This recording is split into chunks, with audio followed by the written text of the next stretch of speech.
Olá, boa noite a você. Este é o Jornal da Record. Petrobras fecha o ano com lucro recorde de 188 bilhões de reais. Postos chegam a reajustar a gasolina em até R$ 1 após a retomada de impostos. O Jornal da Record já está no ar.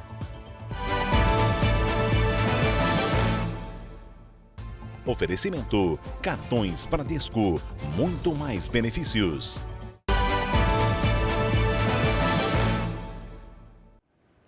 Bombeiros retomaram nesta quarta-feira as buscas pelo último desaparecido no litoral norte de São Paulo. O bairro Baleia Verde, onde um caseiro sumiu, é um dos mais isolados de São Sebastião. Cleberson, o pai e o vizinho estão dormindo com as famílias em um abrigo, mas voltam para casa todos os dias. Eles moram no bairro Baleia Verde, um dos pontos atingidos pela chuva com maior dificuldade de acesso. Foi lá que ontem bombeiros tiveram de ser resgatados de helicóptero durante as buscas da última pessoa desaparecida na tempestade, o caseiro Eliseu Pedro Alves. Isso aqui era uma rua de terra, mas que passava carro normalmente. E olha como tá. Todo esse material foi arrastado de cima da serra, de deslizamentos como aquele ali, ó. Nós só conseguimos ter acesso ao local porque estávamos acompanhados dos moradores. Aqui tem um carro. Ele foi arrastado por cerca de 100 metros. Ficou completamente destruído, não dá nem para identificar qual é o modelo. E ali um pouco mais para frente tem outro que também foi trazido pela enxurrada. Além do entulho, há muita lama. Esses vídeos mostram o resgate de um morador ferido um dia depois da tempestade. Esse vilarejo é conhecido como Caldeirão. Segundo os moradores, antes aqui tinha 14 casas. Apenas 8 permaneceram de pé. As outras ficaram nesse estado ou desapareceram completamente. Cleberson mostra como está a casa onde ele vivia com a mulher e a filha de 6 anos. Na hora que eu saí para fora, que eu pisei aqui onde você está, que eu olhei, aquela porta já estava entrando. A lama. Eu corri e abri essa, para a gente não ficar preso. E escorei com a tábua por baixo. O que entrou de lama aqui e saiu aqui, isso aqui virou rio. Eu não sei como é que essa casa aguentou. Ó, o que tem de lama ainda aqui? Atrás da casa está tudo destruído. A mulher e a filha devem viajar na sexta-feira para a casa de parentes no Nordeste. Cleberson diz que assim que elas forem, ele volta para cá, apesar dos riscos. Porque quando você vai para um lugar que não é seu, você não se sente em casa, sabe? Isso aqui era tudo que a gente tinha, tudo que a gente amava. Se você me oferecer uma casa na beira da praia, eu não quero. Me ofereça uma casa no meio do mato. Eu nasci para viver na mata. O pai dele também não quer abandonar o local. Se eu for para a cidade, eu acabo adoecendo mais. Na Vila Saí, área urbana, onde houve a maior parte das mortes, muitos moradores que estão com as casas condenadas também não querem ir embora. Vão destruir a minha família, vai espalhar um para cada lado aí, sem saber, a gente sem saber de nada. Vou ter que lutar tudo de novo, que 20 anos você construindo um patrimônio desse, é a sua vida. E 120 pousadas de São Sebastião vão receber os desabrigados do temporal que devastou o litoral norte de São Paulo. Até o momento, 65 mortes foram confirmadas. Foram colocados à disposição dos desabrigados 4.100 leitos. Todos serão bancados por doações da iniciativa privada. Depois de 30 dias, as famílias que perderam tudo vão ser levadas para casas temporárias. O plano do governo de São Paulo é construir um conjunto habitacional para a população prejudicada. A gente deve iniciar essas edificações em breve, então a gente está numa fase de pesquisa de mercado para ver aquelas construções que a gente consegue operacionalizar no mais curto prazo de tempo, né? Porque o tempo joga contra nós. Então, estamos vendo como é que a gente vai fazer, se vai fazer construção steel frame, como é que vai ser. A gente está buscando uma construção que seja celular, né, modular, que a gente possa fazer em muito pouco tempo. A gente estima, assim, em até 180 dias ter as edificações prontas, definitivas. Olha, a gente vai começar com as 200 da Barra do Saí, a gente deve construir também na Topolândia. Então, a gente vai construir a quantidade necessária para remover as áreas de risco. E a gente estava conversando aqui, eu e o Felipe, de pessoas que estão em outras áreas de risco, que não foram afetadas nesse episódio, mas que podem vir a ser no futuro. Nesta quarta-feira, foram retomadas as buscas pelo último desaparecido na tragédia. O caseiro Eliseu Alves morava no bairro Baleia Verde, um dos mais prejudicados e isolados de São Sebastião. 7 pessoas ainda estão internadas no Hospital Regional do Litoral Norte. A condição de saúde delas é considerada estável. O sistema Valores a Receber do Banco Central registrou mais de 5 milhões de consultas desde terça-feira, quando foi reaberto. O Matheus Escavazini traz os detalhes direto de Brasília. Oi, Matheus, boa noite. Boa noite para você, Salsi. Mais de 1/4 dessas 5 milhões de consultas tinham dinheiro em conta para ser resgatado. A reabertura das consultas aconteceu às 10 da manhã da terça-feira e os saques vão acontecer a partir do dia 7 de março. O Banco Central informou que são 6 bilhões de reais a serem devolvidos para 38 milhões de pessoas físicas e 2 milhões de pessoas jurídicas.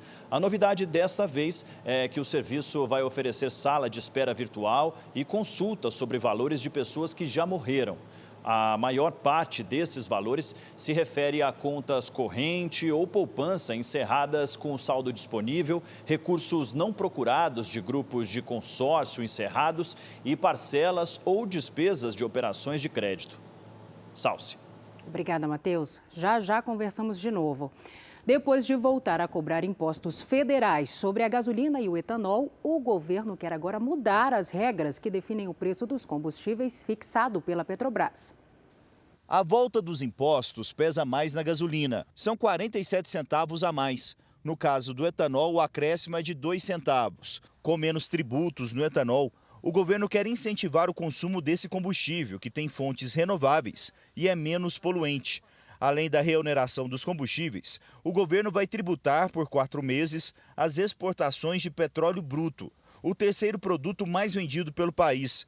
Essa é mais uma tentativa de arrecadar cerca de 28 bilhões de reais e tentar diminuir o rombo nas contas públicas. Mas a medida foi criticada pelas empresas do setor. Segundo elas, a tributação das vendas externas, mesmo de forma temporária, pode impactar a competitividade do país a médio e longo prazos, além de afetar a credibilidade nacional. Pelo segundo dia seguido, as ações da Petrobras fecharam em queda. A ofensiva do governo sobre os combustíveis não para por aí. O ministro da Fazenda, Fernando Haddad, pelas declarações que tem feito e pelas ações que tem tomado nos bastidores, tem agora 2 focos: discutir a distribuição de lucros da Petrobras e debater a política de preços da estatal, o que será possível após a nova diretoria indicada pelo presidente Lula tomar posse. O governo quer mudar a regra de paridade dos preços com o mercado internacional e levar em consideração os custos de produção no Brasil para a definição dos valores. Ou seja, os preços dependeriam menos do valor cobrado pelo produto em dólar. O presidente Lula e o ministro Haddad também têm debatido a escolha de 2 novos diretores para o Banco Central. A principal indicação será para a diretoria de política monetária. O governo continua fazendo pressão para a redução dos juros. E a escolha é a oportunidade de colocar um economista com a mesma visão no comitê que define a taxa básica, a Selic. As indicações precisam ser aprovadas pelo Senado. A equipe de Lula fala que o governo não abandona a ideia de equilibrar as contas públicas. Nós estamos, sim, agora focados na contenção de gastos. Nós temos responsabilidade fiscal e estamos fazendo o dever de casa. E com o retorno da cobrança dos impostos federais sobre os combustíveis, os preços nos postos já estão mais altos, isso em todo o país. Depois de meses sem grande mudança na hora de encher o tanque do carro, Edson voltou a ficar preocupado. Para quem usa bastante o carro, chega no final do mês, se for fazer a conta, dá uma diferença grande. Com os reajustes em Vitória, o jeito é pesquisar onde fica mais barato abastecer. De vez em quando eu dou uma olhada também em outros postos, tipo ali em Vila Velha, tem uns preços bons também. Agora com reajuste vai gastar muito mais, né? Em Aracaju, os novos preços desanimaram os consumidores. Toda hora é um susto novo. Em Belo Horizonte, motoristas amanheceram tendo que pagar mais caro na hora de encher o tanque do carro. O jeito é pagar, porque tem que rodar. Absurdo, né? A gente já paga tanto imposto, para que mais? Na tentativa de impactar menos o bolso do consumidor, a Petrobras reduziu os valores da gasolina e do diesel nas refinarias. Só que como o preço do combustível não é tabelado no país, fica realmente difícil saber se essa diminuição do lado de lá impacta aqui. O preço final na bomba de combustível. Neste posto em Campo Grande, o efeito foi contrário. O aumento da gasolina foi de 90 centavos. Está a R$ 5,58 o litro. Neste outro, o aumento foi menor, 40 centavos a mais que o valor da gasolina cobrado até ontem. Complicado para a gente que trabalha o dia inteiro no trânsito aí, sai no final do mês sai bem caro. Vamos ter que acompanhar, acredito eu, a inflação de volta ao nosso país, né? Acredito eu que influencia muito nesse sentido. Bom para quem abastece com diesel. Esse sim baixou de preço. Abastecendo gasolina, abastecendo diesel, quanto mais barato, melhor, né? Porque a coisa não está fácil, não. A Petrobras fechou o ano passado com lucro recorde. O Leonardo Ack traz agora os detalhes para a gente. Oi, Léo, boa noite para você. Oi, Salso, boa noite para você, boa noite a todos. A Petrobras anunciou lucro líquido recorde de 188 bilhões de reais em 2022. O resultado representou um crescimento de 77% maior que em 2021. No ano passado, a Petrobras atingiu também o recorde de pagamento anual de tributos e participações governamentais, chegando a 279 bilhões no Brasil. Esse lucro recorde é anunciado na mesma semana do retorno da cobrança dos impostos federais que incidem sobre a gasolina. Salsi. Obrigada, Léo, pelos detalhes. Um dia após o governo anunciar o aumento nos preços dos combustíveis, a gasolina chegou a subir até R$1 em Florianópolis. Segundo o Sindicato de Comércio Varejista de Combustíveis de Florianópolis, o aumento médio foi de 40 centavos no litro da gasolina, mas a nossa equipe de produção apurou que o valor subiu de 60 centavos a até R$1, dependendo do posto. Segundo o governo federal, a volta da cobrança no PIS e na COFINS sobre os combustíveis tem o objetivo de reequilibrar os cofres públicos e honrar compromissos de campanha. Em Fortaleza, 79 postos de combustíveis entraram na mira do Procon. O Ricardo Lima conta pra gente o que está acontecendo por lá. Oi, Ricardo, boa noite. Boa noite, Salsi. Os postos são investigados por supostos preços abusivos. As investigações começaram após denúncias de consumidores entre 2018 e 2023. O documento elaborado pelo Procon já tem mais de 14 mil páginas, mas os nomes dos envolvidos só serão divulgados após a conclusão do inquérito. Aqui no Ceará, o preço médio do etanol na última semana ficou em R$ 4,65, enquanto o da gasolina em R$ 5,73. O do diesel em R$ 6,43. O crime de preço abusivo é quando existe o aumento de preços sem justificativa e está previsto no Código de Defesa do Consumidor. Os postos estão sujeitos a multas milionárias e podem até ser interditados. Salsi. Obrigada, Ricardo. Já na Bahia, o que subiu foi o preço do gás de cozinha e já foi o segundo reajuste do ano. A Moema Bartira tem as informações. Oi, Moema. Boa noite, Salsi. O reajuste foi de cerca de 4%, o que levou a um aumento médio de R$ 3 no preço do botijão, que agora é vendido a R$ 128 em Salvador e na região metropolitana. No começo de fevereiro, o preço do botijão já havia aumentado mais de 8%.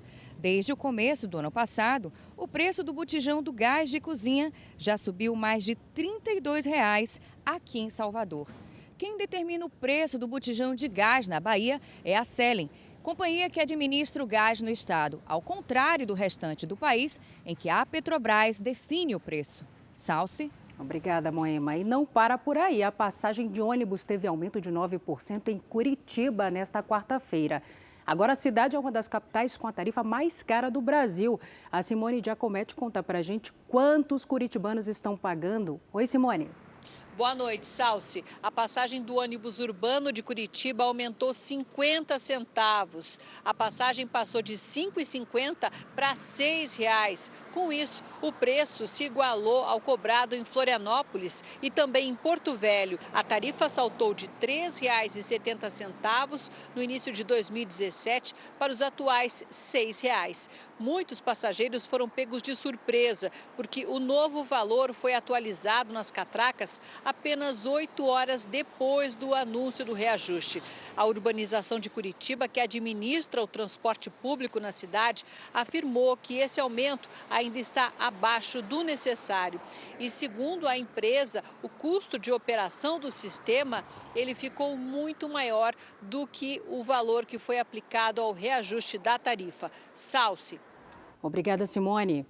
Uma clínica que tratava dependentes químicos em Minas Gerais foi fechada nesta quarta-feira. Assunto para a Virgínia Nalon, direto de Belo Horizonte. Oi, Virgínia, boa noite.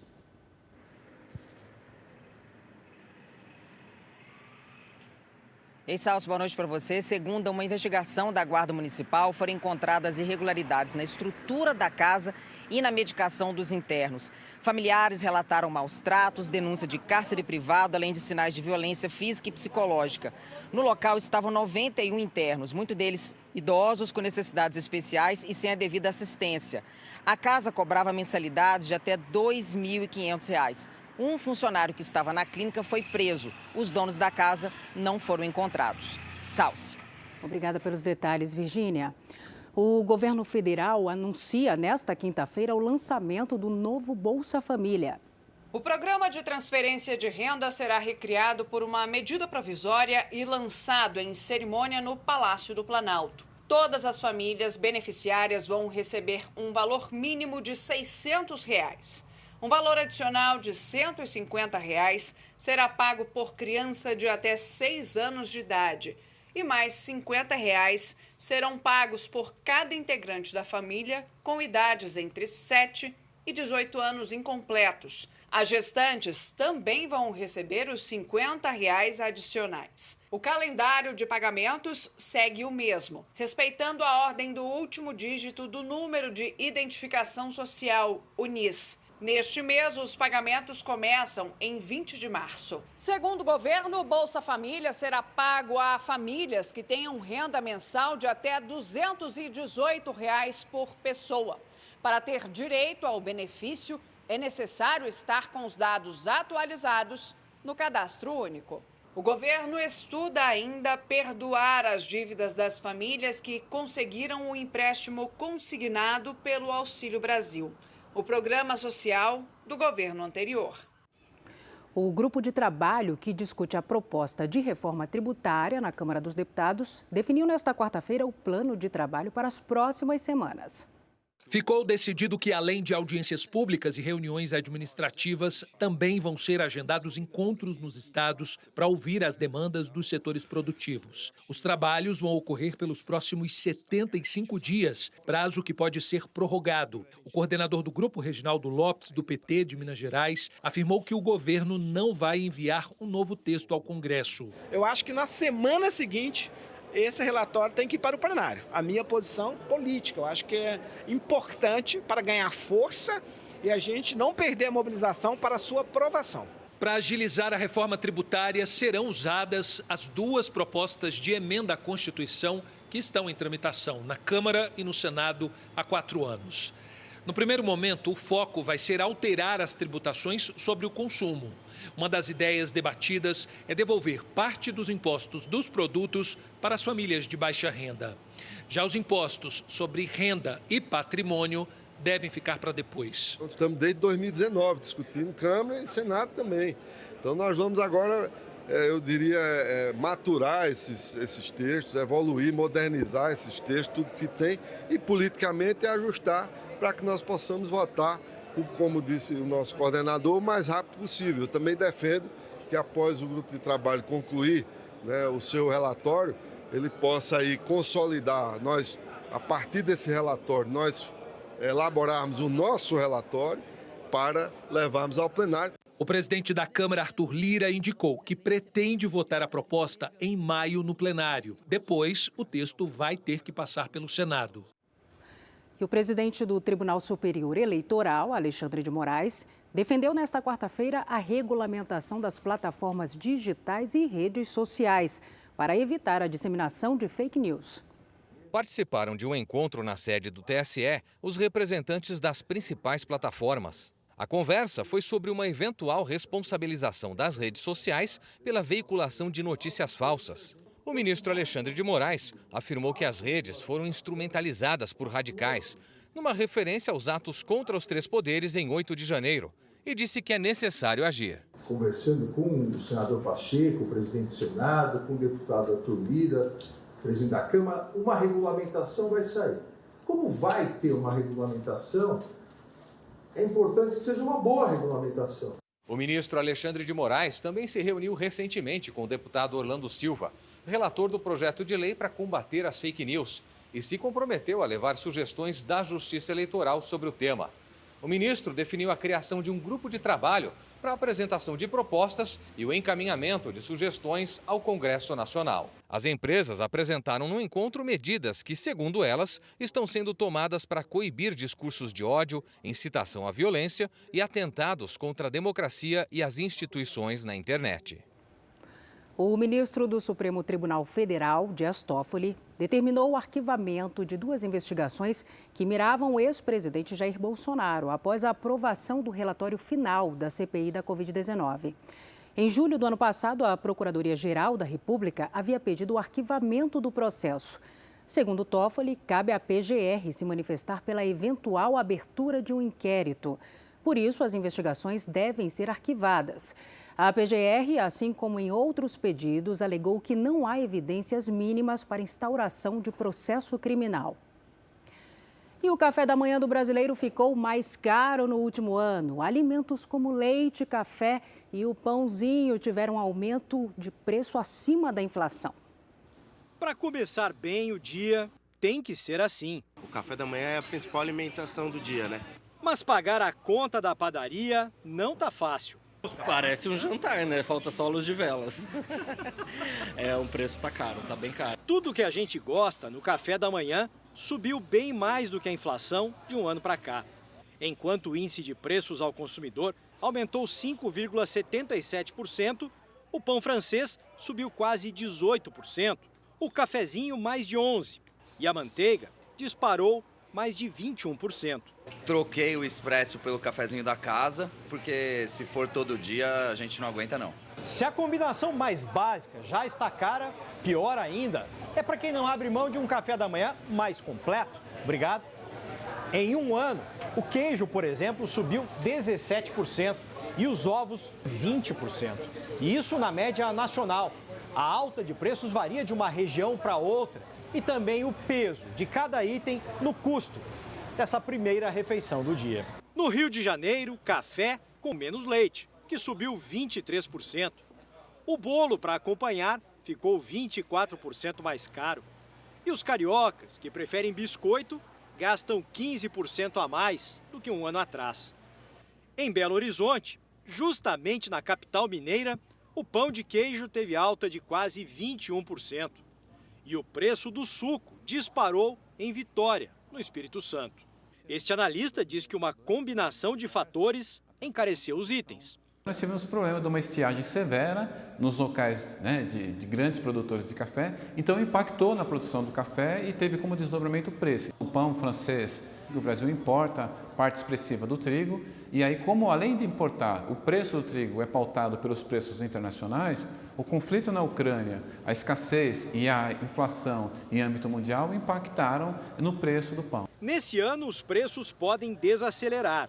Segundo o especialista, depende do clima ajudar e da taxa de juros começar a cair. Com a taxa de juros caindo, a gente tende a ter uma menor influência do custo financeiro sobre a produção e os produtores podem ter uma margem um pouco maior para produzir, para aumentar a oferta e também uma redução no preço para o consumidor. Para quem está gastando demais, resta aproveitar ao máximo.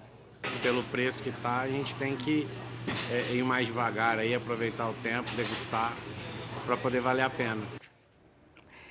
O Ministério Público do Trabalho ouviu nesta quarta-feira representantes das 3 principais vinícolas investigadas por uso de mão de obra em condições semelhantes à escravidão, no Rio Grande do Sul. A audiência aconteceu de maneira remota. Empresários e procuradores discutiram uma forma de ressarcir financeiramente as vítimas. As vinícolas realizaram a contratação dos trabalhadores por meio de uma empresa terceirizada. 207 pessoas atuavam na colheita da uva em Bento Gonçalves, na Serra Gaúcha. Os trabalhadores, chegando ao local, foram submetidos a condições que não eram bem aquelas que eram prometidas. Foi verificado que esses trabalhadores eram submetidos a condições de degradância, que são condições que reduzem a sua dignidade a níveis periclitantes. Nesta semana, a Corregedoria da Brigada Militar instaurou inquérito para apurar denúncias de que, antes do resgate, policiais teriam coagido e agredido trabalhadores que queriam deixar o alojamento. As provas coletadas serão compartilhadas com a Polícia Federal. Hoje, o vereador Sandro Fontinel, de Caxias do Sul, também na Serra Gaúcha, foi expulso do Partido Patriota após fazer declarações preconceituosas sobre os trabalhadores resgatados. Não contratem mais aquela gente lá de cima. Todos os agricultores que têm argentinos trabalhando hoje só batem palma. São limpos, trabalhadores, corretos. Agora com os baianos, que a única cultura que eles têm é viver na praia tocando tambor, era normal que se fosse ter esse tipo de problema. Os governadores do Rio Grande do Sul e da Bahia reagiram às declarações. Nas redes sociais, Eduardo Leite, do PSDB, afirmou que a fala não representa o povo gaúcho. Jerônimo Rodrigues, do PT da Bahia, repudiou o que ele chamou de apologia à escravidão. 194 trabalhadores baianos já retornaram ao estado. A situação de trabalho semelhante à escravidão só foi descoberta quando parte do grupo conseguiu fugir do alojamento e denunciar o caso. Agora os destaques internacionais. O governo dos Estados Unidos ordenou sanções a 3 empresas e 2 indivíduos acusados de financiar armamentos para o regime norte-coreano. A correspondente Silvia Kikuchi, da Ásia, tem os detalhes para a gente. Oi, Silvia. Oi, Salsi. Boa noite para você e a todos. Essas sanções vêm depois de meses de lançamentos de mísseis feitos pela Coreia do Norte. Num comunicado, a Agência de Inteligência Financeira e Combate ao Terrorismo dos Estados Unidos disse que as armas de destruição massiva de Pyongyang ameaçam a segurança internacional.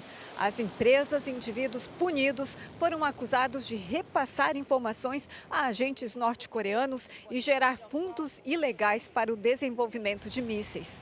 As empresas sancionadas estavam espalhadas pelo Oriente Médio e África. Salsi. Obrigada, Silvia. Em Israel, protestos contra uma reforma no Poder Judiciário acabaram em confronto com a polícia. Cerca de 40 pessoas foram detidas. A quarta-feira foi chamada pelos manifestantes de Dia da Ruptura. Milhares de pessoas foram às ruas em Israel pedir o fim do projeto de lei que diminui o poder do judiciário e bloquearam a rodovia que liga Jerusalém a Tel Aviv. Em Tel Aviv, a polícia usou granadas de gás lacrimogênio contra a multidão. Segundo a polícia, os confrontos aconteceram porque os manifestantes estavam deixando a área autorizada para o protesto e tentaram fechar esta rodovia, que corta Tel Aviv de norte a sul e é uma das principais de Israel. Os protestos contra o governo já acontecem há mais de 2 meses. A reforma proposta pela coalizão liderada por Benjamin Netanyahu inclui uma maior influência do governo na escolha de juízes da Suprema Corte e limita o poder da justiça para barrar decisões do executivo. O primeiro-ministro Benjamin Netanyahu criticou os bloqueios e acusou a oposição de incentivar a anarquia. De volta ao Brasil, o JR Entrevista desta quarta-feira recebeu o interventor da Segurança do Distrito Federal, Ricardo Capelli. Ele fez um balanço do período em que reorganizou a segurança da capital depois do vandalismo do dia 8 de janeiro em Brasília. Acho que foi um período duro da história do país. Foram dias difíceis, mas nós tínhamos 3 objetivos centrais, portanto. Primeiro, estabilizar as forças de segurança do Distrito Federal. O segundo, retomar a normalidade das forças de segurança, a liderança, o comando. Quer dizer, estabilizar e retomar a liderança. E, em terceiro lugar, relatar tudo o que aconteceu, quer dizer, jogar luz os acontecimentos, tentar identificar os erros que levaram aos fatos inaceitáveis do dia 8 e também fazer uma transição tranquila, uma transição harmoniosa, devolvendo o comando ao governo do Distrito Federal, que é quem tem a responsabilidade de garantir a segurança na capital do país. Acho que a gente conseguiu alcançar todos esses objetivos, portanto foram dias difíceis, mas dias também de bastante êxito. A Corregedoria da Polícia Militar, ela está apurando, inclusive segue essa apuração, de possíveis conivências de integrantes da polícia com todos os atos que acabaram acontecendo. O senhor acredita que houve conivência? Qual a avaliação que dá para fazer agora? São 6 inquéritos policiais militares abertos pela Corregedoria da Polícia Militar, um inquérito para apurar a conduta dos comandantes e dos subcomandantes, e mais 5 inquéritos para apurar as demais condutas a partir de fatos que foram relatados que chegaram à Corregedoria. Eu tenho plena confiança na Corregedoria da Polícia Militar, que vem fazendo um trabalho muito detalhado, muito determinado. A Corregedoria tem a consciência de que o trabalho dela é de defesa da instituição. O Tribunal Superior Eleitoral, secretário, reuniu integrantes das plataformas digitais para começar um debate e se caminha uma sugestão, autorregulação, ou seja, as próprias plataformas fazerem uma regulação ou um controle do conteúdo que está sendo veiculado ali. Elas são capazes disso? É o suficiente? Olha, as plataformas têm ferramentas, instrumentos que permitem que elas façam essa regulação. Mas só a autorregulação me parece que não basta. Acredito que a gente precisa ter normas, regras, legislação que estabeleça limites e responsabilidades. As plataformas precisam ser responsabilizadas quando elas, em função do seu modelo de negócio, impulsionam agressões, discursos de ódio que atentem contra a democracia.